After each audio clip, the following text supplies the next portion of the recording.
माहिती का भाजपने अनेक आमिष दाखवले, अनेक रथीमारती राज्याच्या मुख्यमंत्र्यांची सभा झाली, मात्र मतदारांनी तुमच्यावर विश्वास ठेवत एक हाती सत्ता दिली. नगराध्यक्ष पदाचे उमेदवार आनंदराव मलगुंडे दादांना प्रचंड मतांनी निवडून दिलं. काय सांगाल, कसं बघताय?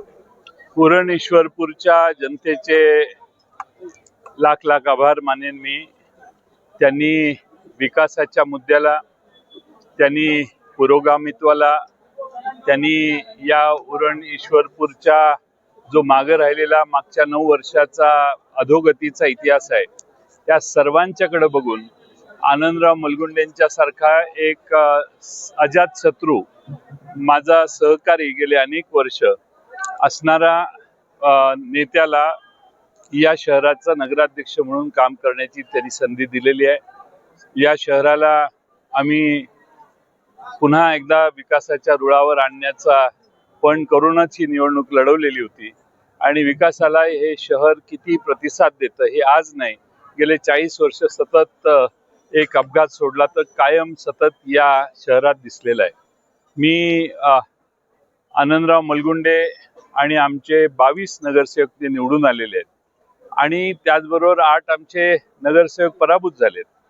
त्या सर्वांना बरोबर घेऊन आम्ही या शहराचा विकास चांगला करू. जे आता नव्याने आमच्या विरोधात निवडून आलेले आहेत त्यांना देखील विश्वासात घेऊन या शहराचा चौफेर विकास करण्याचं काम आम्ही नक्की करू. या शहरातल्या अनेक प्रश्नांची सोडवणूक करण्यासाठी माननीय मुख्यमंत्र्यांनी येऊन या ठिकाणी भाषण करून बरेच घोषणा केलेल्या आहेत. त्या सगळ्या घोषणा मला खात्री आहे मुख्यमंत्री पूर्ण करतीलच असा माझा विश्वास आहे.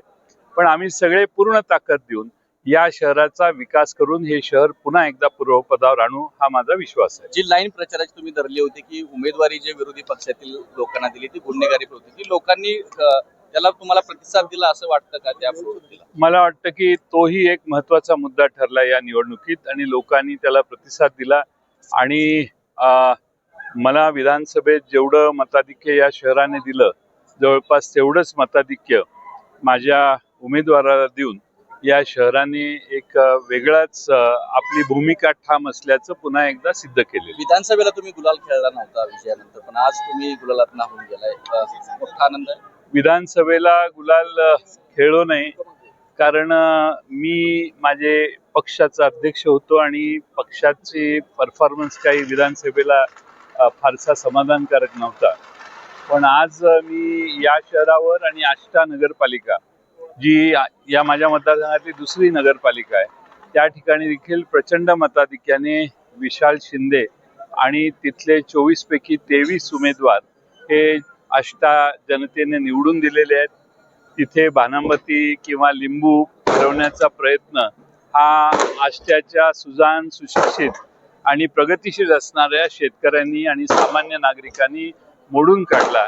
याबद्दल आष्ट्याचं विशेष अभिनंदन केलं पाहिजे. आज आष्टा शहराच्या विकासाची देखील आम्ही सगळ्यांनी जी कमिटमेंट केली आहे त्याच गतीनं त्या शहराचा देखील आम्ही विकास करू. निवडणुकीच्या काळात आपण म्हटलं होतं की जर का सत्ता आली तर शास्त्रीकरण रद्द करणार, तो पहिला ठराव आम्ही करणार आहोत. आमच्या कमिटमेंट आम्ही पाळतो. राज्यातल्या निकालाचा काही आढावा थोडक्यात मी नाही घेतलेला. पाहिलं तर युतीची सत्ता आली आहे राज्यामध्ये, स्वाभाविक आहे, पण आम्ही अजून निकाल पाहिलेला नाही. पण मी असं ऐकलं की युतीच्या मधल्या तिन्ही घटकांचा बऱ्यापैकी चांगला विजय वेगळ्या ठिकाणी झालेला दिसतोय. विधानसभा निवडणूक असेल, नगरपालिका असेल, प्रत्येक वेळेला जयंत पाटील यांना टार्गेट केलं जातं. तुमच्यावर अनेक वेळा टीका केली, पण या निवडणुकीत किंवा विधानसभा निवडणुकीत कुणावरही टीका न करता विकासाच्या मुद्द्यावर जिंकलं. कसं बघता याकडे? या वाळवा विधानसभा, इस्लामपूर किंवा ईश्वरपूर विधानसभा मतदारसंघ जो आहे हा विकासासाठी आणि अतिशय सुजाण नागरिकांचा प्रचंड मोठी इतिहासाची परंपरा असणारा हा मतदारसंघ तालुका आहे. इथं चांगलं काय आणि वाईट काय हे ओळखणारी चाणाक्ष मतदार आहेत. त्यांचा आशीर्वाद आज नाही 40 वर्ष सतत मला लाभलेला आहे आणि त्यांच्या आशीर्वादानेच मी इथंपर्यंत पोहोचलेलो आहे. त्यामुळं या शहराला किंवा आष्टा शहराला जो सुजाण नागरिक आहे त्यांनी अतिशय उत्तम आम्हाला प्रतिसाद दिला. मी त्यांचे आभार मानतो. शेवटचा भाषणातले अनेक डायलॉग तुमची प्रसिद्ध झाली, आता विजयानंतर काय सुचतंय? करेक्ट का डायरेक्ट काही नाही. या विधानसभेत नगरपालिकेच्या दोन्ही निवडणुका आम्ही पूर्ण लक्ष देऊन लढवल्या. लक्ष देऊन मतदारांना विश्वासात घेतल्यावर यश मिळतं हा माझा विश्वास आहे. आणि म्हणून आमच्या विरोधी प्रचंड आर्थिक कुमक देण्यात आली. प्रचंड आर्थिक प्रयत्न अनेकांनी केले.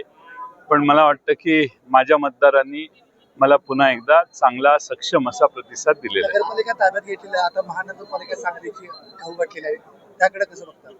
मी चांगल्या दृष्टीने बघतो.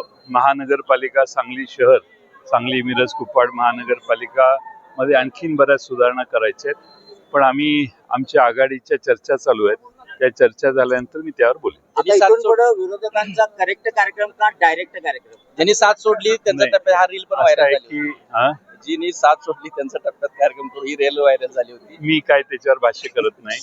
मला सर्वांच्या बद्दलच सहानुभूती आहे. पराभूत चिमणडांगे आमच्या बरोबर काम करत होते. त्यांनी तिकडे गेले नसते तर चित्र वेगळं दिसलं असतं. ठीक आहे, त्यांचा असा त्यांनी एक वेगळी भूमिका घेतली. मी त्यावर आजपर्यंत भाष्य केलेलं नाही, करण्याची आवश्यकता नाही. पण आनंदराव मुलगुंडे सारखा एक चांगला सक्षम माणूस या शहराने निवडून दिला. या शहराचे लाख लाख आभार. दम बडा ठरला.